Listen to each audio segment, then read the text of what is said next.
Hi, it's Mr. Schneider again. We're moving on to Unit 2, the political process. And our first set of notes is functions of political parties. Another word for functions is jobs. So we're going to talk about things that political parties do. All right. The first thing they do is they recruit and they nominate candidates. Now, it's a big thing right now. You know, we have a presidential election coming up with our two candidates.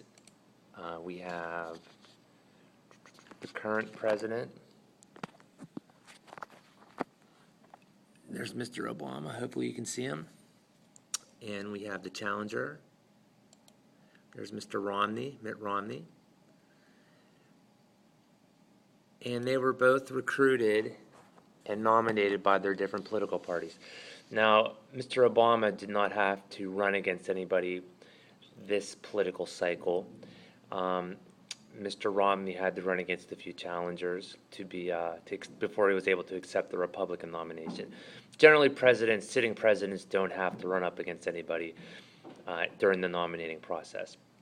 The thing to remember is, in this country, we're so fixated on the presidential elections that people forget that we have elections every single year, local, state, and federal elections, and parties recruit people to run for offices at all those levels. And we'll talk later in the year about, why we should pay more attention to local and state than we do, and maybe a little bit less attention to the national elections. So the first job of political parties is to recruit and nominate candidates. Second job of a political party is to educate voters about where they stand on issues. Both parties have documents called party platforms, where they list what they believe in, where they stand for, and how they plan to implement things. These are documents that usually range from 60 to 90 pages. But political parties want you to know where they stand on things, where they stand on different issues, the budget, military, different social issues, abortion, the death penalty. And they list all these things in their party platforms. So that's the second thing that they do. The third thing they do, and this is a huge one, is that they raise money for candidates to win elections. President Obama, I believe, raised $750 million in the 2008 election. That's almost $1 billion. Just what a huge sum of money. I'm interested to see how much both candidates will raise this election cycle. But political parties help them do that. You can donate money, any individuals donate, businesses donate, political action committees donate. But it's expensive to run for office, especially president. It's expensive to have a staff. It's expensive to travel over the country. It's expensive to buy commercial time on television. So political parties definitely help candidates raise money to win elections. And then they act as a watchdog over the other party.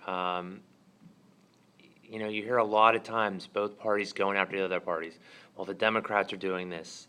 Well, the Republicans are doing this. They're not allowing us to do this. They're blocking that.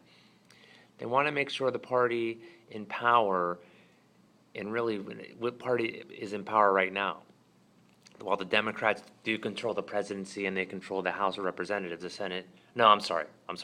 The Democrats control the presidency and the Senate. The Republicans still control the House of Representatives. So we really don't have a party in power per se right now. But they just want to watch out for what they believe the other things the other party is doing that's not helpful to the American people. So that's the functions of political parties. In reality, all parties want to strengthen the country. They want to do what they believe is best for the party. But again, as you can tell in politics, they definitely disagree on how to do these things. Thanks for watching. As I said, this was our first part of Unit 2, Functions of Political Parties. I will see you in class.